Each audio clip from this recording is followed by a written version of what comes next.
Hello दोस्तों, welcome to the YouTube channel Wiz Academy. और देखिए, आज जो हम टॉपिक कर रहे हैं वो हम हड़प्पन सिविलाइजेशन पार्ट 2 कर रहे हैं। तो आई वुड रेकमेंड, अगर अभी तक आपने हड़प्पन सिविलाइजेशन पार्ट 1 नहीं देखा, उसको देख के आइए। स्टार्ट करते हैं बिना डिले करे। Important features of Indus valley civilisation. अभी तक हमने क्या क्या सीखा? अभी तक हमने ये देखा है मेजर इसके सिटीज़ कौन कौन से थे और वहाँ से क्या क्या उनकी फाइंडिंग्स हैं, ये हमने समझा। सिटीज़, उनकी फाइंडिंग्स, साथ में मैंने कहा था आपको याद ये भी करना चाहिए रिवर्स। आपको याद होना चाहिए किस रिवर पे थे, कौन से रिवर बैंक पे थे और कौन इनको एक्सकवेट किसने किया था, क्योंकि इसके ऊपर क्वेश्चन आ जाते हैं सीधे सीधे। तो ये आपने ऑलरेडी पार्ट 1 में कर लिया होगा। अभी हम कर रहे हैं इंपॉर्टेंट फीचर्स। जैसे इंपॉर्टेंट फीचर्स में टाउन प्लानिंग। देखिए, टाउन प्लानिंग को हॉलमार्क कहा गया है हड़प्पन कल्चर का, क्योंकि प्लानिंग काफ़ी अच्छी थी। इनफैक्ट जो इनके घर थे और जो रोड्स थे वो बिल्कुल 90 डिग्री पैटर्न, ग्रिड पैटर्न में बात भी की थी। और ऐसा रहता है जैसे मान लीजिए घर बना हुआ है तो इनका ना मेन यहाँ पे ओपनिंग नहीं रहती। मान लीजिए घर बना हुआ है तो ऐसा रहता था कि ये घर है और यहाँ पे एक छोटा सा दरवाजा रहेगा, यहाँ से आप एंट्री करोगे और इधर मेन रोड की तरफ ना इनके दरवाजे ना खिड़कियाँ। तो मे भी हम कह सकते हैं कि शायद नॉइज़ पोल्यूशन या एयर पोल्यूशन की वजह से इधर खोलते नहीं थे दरवाज़ों को, इधर दरवाजे नहीं खुलते थे ना खिड़कियाँ थी। यहाँ से आप एंटर करेंगे फिर इधर से इनके घर में मेन एंट्री रहती थी। तो इस तरह की इनकी डिज़ाइनिंग थी। और टाउन प्लानिंग ऐसा था कि थ्रू आउट जो पूरा टाउन था वो एक लगभग सिमिलर पैटर्न का था। तो इसीलिए हम बोलते हैं कि टाउन प्लानिंग थी, क्योंकि पूरा जब टाउन एक तरह से प्लान्ड हो गया तो ज़रूर कोई ऐसा भी बैठा होगा जो इसको देखता हो। जैसे मान लीजिए हम बोल रहे थे पिछले क्लास में कि शायद प्रीस्ट हेड करते थे, या कोई कोई कमेटी होगी जो हेड करते होगी, या कोई municipality committee type, municipal committee type, इस तरह से कोई लोग इनको रूल कर रहे होंगे, क्योंकि तभी एक सिमेट्री आई हुई है। ठीक है। और they were build on grid pattern where in roads and lanes bisected each other 90 degree. ये देखिए 90 डिग्री है, रोड्स और लेन्स आपस में 90 डिग्री कट कर रहे हैं। बोला drainage system Indus civilisation town से वेरी इंप्रेसिव। इनका जो ड्रेनेज सिस्टम था, हर घर के बाहर की तरफ से क्या होता था कि मैन होल्स बने हुए थे और सीवरेज सिस्टम था पूरा पूरा, और वो सिटी के बाहर जाके गिरता था कि मैन होल्स बने हुए हैं, मेजर मेजर बीच बीच में ब्लॉक्स बने हुए हैं जहाँ से सफाई हो सके, और पूरा सिटी के बाहर जाके जो था वो गिरता था, जो सीवेज सिस्टम था। तो ये कहा जाता है इनका ड्रेनेज सिस्टम बहुत इंप्रेसिव था। हालांकि एक दो जगह कमियां ये मिली हैं कि एक दो जगह ड्रेनेज सिस्टम के आसपास कुएं मिले हैं, वेल्स। तो कई बार ऐसा माना जाता है कि वेल्स के अंदर हो सकता है कि जो सीवेज वाला पानी सीप कर जाता होगा बाई चांस, तो ये पास नहीं होने चाहिए थे शायद वेल्स। तो एक ये छोटी सी कमी बताते हैं, अदरवाइज ड्रेनेज सिस्टम बहुत इंप्रेसिव था। उसके बाद बर्न्ड ब्रिक्स वर यूज्ड। देखिए यहाँ पे फर्नेस, हमने कहा था फर्नेस मिली है इंडस्ट्रियल टाउन के अंदर।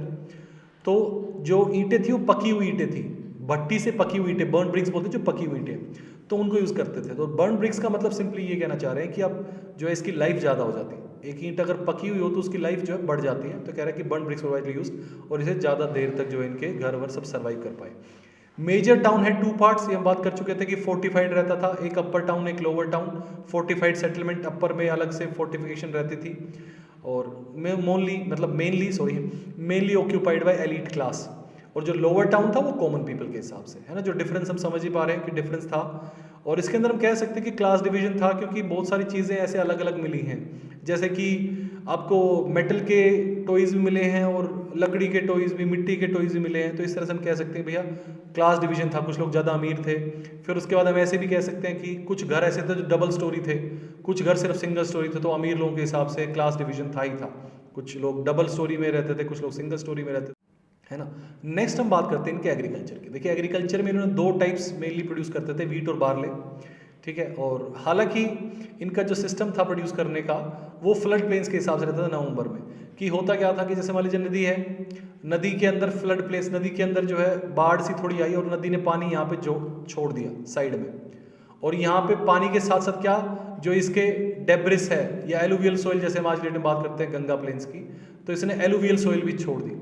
ठीक है। जो बिल्कुल ही फाइन पार्टिकल्स हैं जो इरोड करके लाई है नदी, वो साइड में जमा कर दिया। और फिर यहाँ से जब नदी वापस रिसीड कर गई तो इस एरिया में फर्टाइल सॉइल मिल गई और पानी भी मिल जाता था, तो यहाँ पे खेती बाड़ी कर लेते थे। तो फ्लड प्लेन्स के अंदर ये जो है सो करते थे सीड। जब फ्लड वाटर रिसीड कर जाता तो उसके बाद फाइनली रीप कर लेते थे हार्वेस्ट। जैसे कई सोइल्स ऐसी हैं, मतलब कई ऐसी क्रॉप्स हैं जिनको स्टैंडिंग वाटर भी चाहिए, तो वहाँ पे भी हेल्प करता था। और नेक्स्ट फ्लड के आने से पहले उसको रीप कर लेते थे। तो जो सीजन मिलता था बड़ा ही थिन था 2 फ्लड्स के बीच में, but still it was very helpful, क्योंकि मिट्टी भी सॉफ्ट थी, उसमें सो करने में ज़्यादा चैलेंज भी नहीं होता था और फर्टाइल भी थी। तो कह रहे हैं कि 2 टाइप की क्रॉप्स उगाते थे, एक वीट और बार्ले। वीट तो गेहूँ समझ गए, बार्ले मतलब होता है जौ। ठीक है, जौ। तो जौ और वीट जो है ये ग्रो करते थे साथ में। ऐसा नहीं है, और भी इनको काफ़ी ज़्यादा क्रॉप्स के बारे में जानकारी, जैसे राई, पीस, सेसमम, तिल को बोलते हैं सेसमम, और मस्टर्ड है ना, सरसों, तो इनको भी ये ग्रो करते थे। इवन हमने ये भी पढ़ा था कि राइस का एविडेंस मिला है लोथल एंड दूसरा हम बार बार ऐड करते हैं इसको रंगपुर, 2 जगह से। और ये भी कह रहा है कि they were the earliest people to produce cotton. Cotton का यहाँ पे कपड़ा भी मिला है सिला हुआ कॉटन का, और cotton was the first produced in this area. Greece called it sindon. Sindon, cotton को सिंडोन बोलते हैं, सिंडोन से बना है, सिंध से सिंडोन, सिंध में मिलने वाला, सिंध जो है एरिया मिलने वाला सिंडोन। और ठीक है, तो एग्रीकल्चर इनका ऐसा था। उसके बाद डोमेस्टिकेशन ऑफ एनिमल्स। डोमेस्टिकेशन में कहते हैं भैया सब ये जो जानवर यहाँ पे लिखे हुए हैं, ओक्स, बफलो, गोट, शीप, पिग्स, दे वर डोमेस्टिकेटेड। हाउएवर हम्प्ड बुल्स वर फेवर्ड, क्योंकि हम्प्ड बुल्स के हमें सील्स में सबसे ज़्यादा हमें हम्प्ड बुल मिला है, बुल ही सबसे ज़्यादा सील मिली है। बुल 2 टाइप के थे, एक हम्प्ड बुल और एक हम्पलेस। हम्पलेस मतलब हम्प्ड बुल होता है जो पीछे, जो ऐसे मद्दू बोलते हैं हम हिंदी में, तो उसको बोलते हैं मद्दू, जो ऊपर पीछे हम्प रहता है ना। तो इसके अंदर नॉर्मली जैसे हम अगर कैमल की बात करते हैं तो यहाँ पे फैट स्टोर होता है ना, आपने करा होगा ज़रूर ये। उसके बाद हम्प्ड बुल वर फेवर्ड, और इनको ज़्यादा डोमेस्टिकेट करते थे क्योंकि इनसे खेती बाड़ी में हेल्प कर लेते थे, हेल्प ले लेते थे। Dogs were regarded as pets. अगर ये पूछा जाए पहला एनिमल कौन सा एज अ पेट रखा था, तो डॉग्स ही रखा था first animal. Cats were also domesticated, और गधे और जो ऊँट भी थे एज बीस्ट ऑफ बर्डन, सामान ढोने के लिए उनको यूज़ किया जाता था। However horse's were in not in regular use. ये स्पेशल बात रही है हड़प्पन्स की, क्योंकि भारी चेंज माना गया कि जब आर्यंस आए तो हॉर्सेस पे आए और भारी हॉर्सेस का यूज़ था। इनके टाइम में हॉर्सेस का जो आता भी है निशान बहुत ही सुपरफिशियल लेवल पे आता है, सरफेस लेवल पे आता है, भारी उस पे नहीं है हॉर्सेस का। सुपरफिशियल लेवल पे इसलिए क्योंकि जो हम्पलेस बुल है उसको कई बार यूनिकॉर्न माना गया है, क्योंकि ऊपर हम्प तो है नहीं, और साथ में ऐसा माना जाता है कि सींग जो है वो एक सींग वाला यूनिकॉर्न है ना। तो इसमें ऐसा माना गया कि मोस्ट ऑफली 2 सींग थे, लेकिन ड्राइंग वाले ने जैसे ऐसे हाथ बनाया तो आपको जैसे एक हाथ दिख रहा होगा, ये तो सुपर इम्पोज हुआ, तो इसलिए एक सींग बना के दिखाया गया फोटोज में। तो इसको सुपरफिशियल लेवल में इसलिए बोल रहे हैं कि यूनिकॉर्न के हिसाब से ही। हालांकि कुछ जगह जैसे राना गुंडाई जगह थी, वहाँ से दांत मिले थे घोड़े के, तो कुछ जगह घोड़े की चीज़ें मिली है, लेकिन ऐसा जितना भारी यूज़ में नहीं था, ये श्योरिटी है कि उतना रेगुलर यूज़ नहीं था हॉर्स का। ठीक है, they were also familiar with elephants and rhinos. ये हमने देखा भी है पशुपति शिवा सील में, जहाँ पे एलिफेंट और राइनो बने हुए हैं, और साथ में पीपल का पेड़ भी था, पिजन, कबूतर वगैरह भी जो है काफ़ी हद तक ये जानते थे और उसकी पूछते थे मोस्ट प्रोबेबली हड़प्पन पीपल। तो ये डोमेस्टिकेशन ऑफ एनिमल्स का हो गया। उसका देखिए ट्रेड एंड कॉमर्स। तो ट्रेड एंड कॉमर्स भी दोनों तरह की थी, जैसे हमने लोथल में देखा था कि पर्शियन सील मिली थी, मतलब कि बाहर से भी ट्रेड हो रही थी, एक्सटर्नल ट्रेड भी थी, इंटरनल ट्रेड भी थी। तो यहाँ पे हम यही बात कर रहे हैं कि it was flourishing in Harappan age. Trade and commercial activities were carried on through sea as well as land routes. दोनों रूट्स खुले हुए थे। Carts, chariots, animals were means of transports as far as land trade is concern. For sea trade big boats were used, है ना। Lothal dockyard, dockyard था, boats भी है, ship मिला है, शिप बनी हुई मिली है सील पे। तो इस तरह से हम कह रहे हैं कि दोनों तरह की ट्रेड होती थी, इनलैंड भी और एक्सटर्नल भी। और साथ में ऐसा भी था कि रिवर के हिसाब से भी ट्रांसपोर्ट था और लैंड के हिसाब से भी था। तो कह रहे हैं कि इनको with in India and also outside India, जैसे मेलुहा नाम दिया गया है ना। ये एक बुक भी है इमोर्टल्स ऑफ मेलुहा, अमीश त्रिपाठी की। और साथ में इसका एक और जो दूसरा नाम देते हैं हड़प्पन रीजन को, वो दिया जाता है हरियूपिया, हरियूपिया। और इसमें दिलमुन, मोस्ट ऑफली बहरीन को बोलते थे दिलमुन, और एक और नाम आता है मगन, मोस्ट ऑफली ओमान को मगन कहा जाता है। हम लोग बोलते थे इनको, ये हमने नाम दिया था दिलमुन और मगान, और इन्होंने जो हमें नाम दिया था वो मेलुहा और हरियूपिया, इस रीजन को बोलते थे। हालांकि कोई क्लियर एविडेंस है नहीं कि करेंसी या मनी यूज होता, तो मोस्ट ऑफली सील्स या फिर बार्टर सिस्टम। बार्टर सिस्टम काफ़ी ज़्यादा यूसेज में था, मोस्ट प्रोबेबली यही ज़्यादा यूज़ होता होगा। लेकिन बार्टर सिस्टम की एक बड़ी दिक्कत है, इसमें नीड ऑफ डबल कोइंसिडेंस होता है कि एक दूसरे को जो है दोनों को एक दूसरे का सामान चाहिए होना चाहिए, वरना बार्टर सिस्टम नहीं कर सकते फॉलो। तो इसीलिए थोड़ा चैलेंज था, बट स्टिल सील्स में भी सील्स वर यूज्ड, है ना। इंटरप्रिटेशन है तो हम सील्स का भी कई बार ऐसा कर सकते हैं कि maybe seals were use है मीडियम ऑफ एक्सचेंज। उसका देखिए आर्ट की बात करें, art of Indus valley civilisation, तो आप ये ऑलरेडी कर ही चुके हैं कि ब्रोंज एज थी ये, है ना, ब्रोंज थे, यहाँ से क्या क्या मिला है वो हम बता सकते हैं, इसके अंदर आप डिस्कस कर सकते हैं सारे ब्रोंज जो स्टैचू मिली डांसिंग गर्ल की, उसके बाद जो प्रीस्ट का मिला है वो सब हम, और अगर हम आर्किटेक्चर की बात करें तो हम बता सकते हैं कि जैसे प्रीस्ट हॉल मिला है एक, है ना, असेंबली हॉल मिला है हड़प्पन सिविलाइजेशन से, इस तरह से डिजाइनिंग ग्रेट बाथ मिला है, ग्रैंडरी मिली है यहाँ से मोहनजोदड़ो से, इस तरह की बातें लिख सकते हैं। जो ग्रेट ग्रैंडरी मोहनजोदड़ो से, और जो 6x2 रो वाली वो हड़प्पा से। उसके बाद ब्रोंज स्मिथ्स भी थे, manufacture not only images but also tools and weapons, ये भी साथ में बनते थे, एक्सेस, सोज, नाइफ, स्पीयर्स, ये सब बनाए जाते थे। ब्रिक लेइंग इंपॉर्टेंट क्राफ्ट था, हमने बर्न्ट ब्रिक की बात की है, तो बर्न्ट ब्रिक भी इनको पता था, बर्न्ट ब्रिक्स, पकी हुई ईंटें। फिर उसके बाद बोट मेकिंग किनको नॉलेज थी, सील मेकिंग थी, टेराकोटा मैन्युफैक्चरिंग थी, सील भी मेनली टेराकोटा, एक्चुअली सील ज़्यादा बनती थी स्टेटाइट सोप से, टेराकोटा से बनती है स्टेटाइट। स्टेटाइट जो स्टोन है इसको कई बार बोला जाता है सोप स्टोन, ये इतना सॉफ्ट रहता है कि उसमें आप एंग्रेव कर सकते हो, खुरच सके कुछ भी डिजाइन दे सकते हो, इसलिए सोप स्टोन कहा गया स्टेटाइट को। उसके बाद देवर एक्सपर्ट्स इन बीड मेकिंग, हमने देखा भी था कि चनुदारों में फैक्ट्री थी बीड मेकिंग की। Jewellery of gold, silver, precious stones were also made.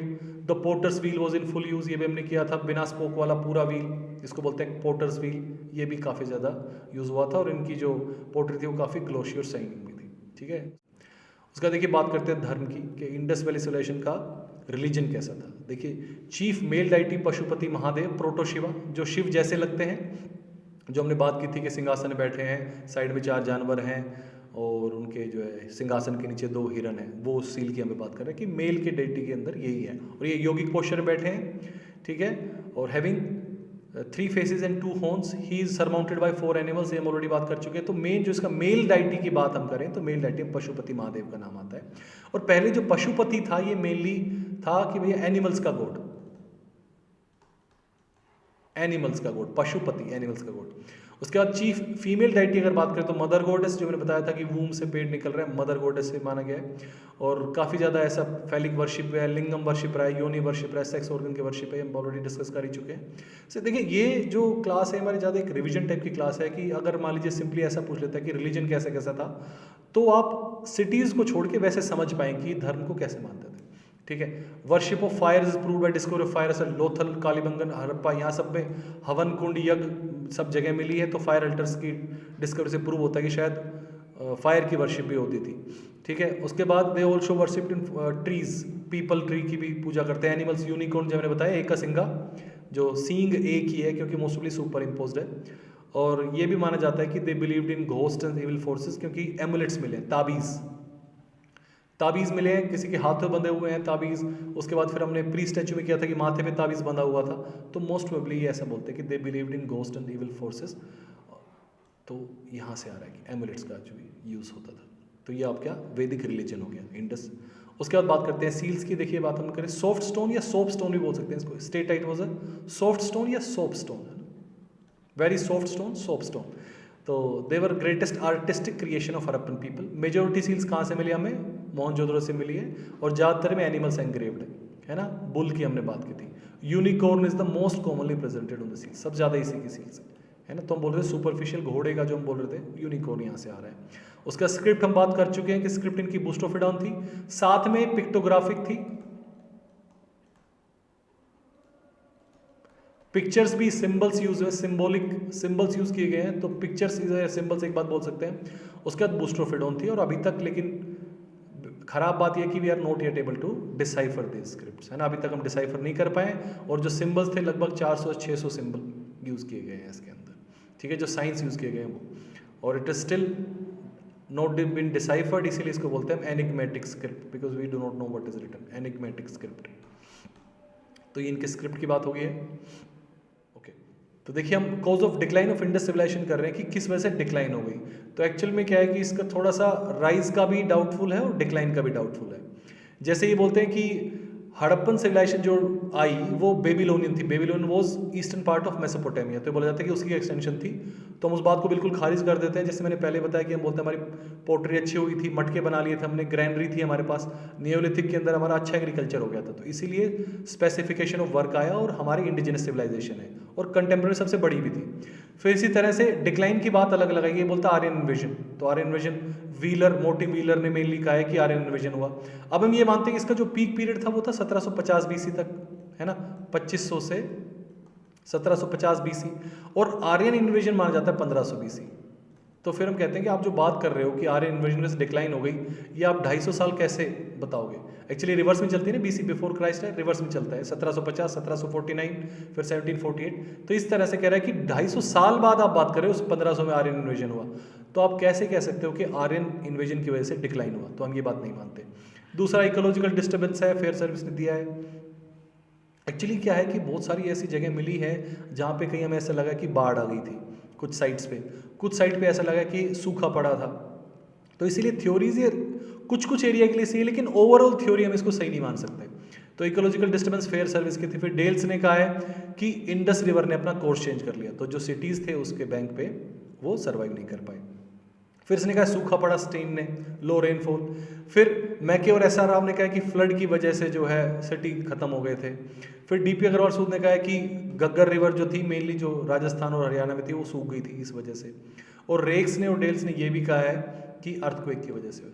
लेकिन इन सब के अंदर ही हम किसी को ऐसे पूरी थ्योरी नहीं मानते। हमारी जो इंडिजिनस थ्योरी जैसे मलिक पोसल ने दी थी, ऐसे एक हमारी थ्योरी ये मानी गई है, जो हमने हमारे खुद के हिस्टोरियंस दिए, वो ये मानते हैं कि Harappan civilisation did not decline completely, पूरी तरह से डिक्लाइन नहीं हुई थी। सिर्फ जो अर्बन एलिमेंट्स थे छोटे छोटे चीज़ों के, वो डिक्लाइन हो गए थे।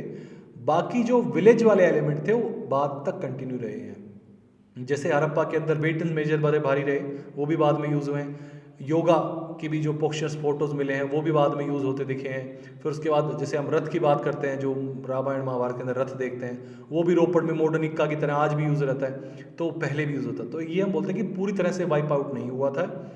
It was only specific urban elements जो गायब हुए थे, लेकिन जो विलेज वाला एरिया था वहाँ पे अभी भी सिविलाइजेशन कंटिन्यू कर रही थी, है ना। और ये सबसे ज़्यादा प्लॉजिबल थ्योरी मानी जाती है कि ये सबसे सही थ्योरी थी। तो दैट्स इट, ये आपका पार्ट 2 हो गया है, और आई होप कि आपको काफ़ी क्लैरिटी आई होगी हड़प्पन सिविलाइजेशन के बारे में। तो चलिए, thank you, have a good day.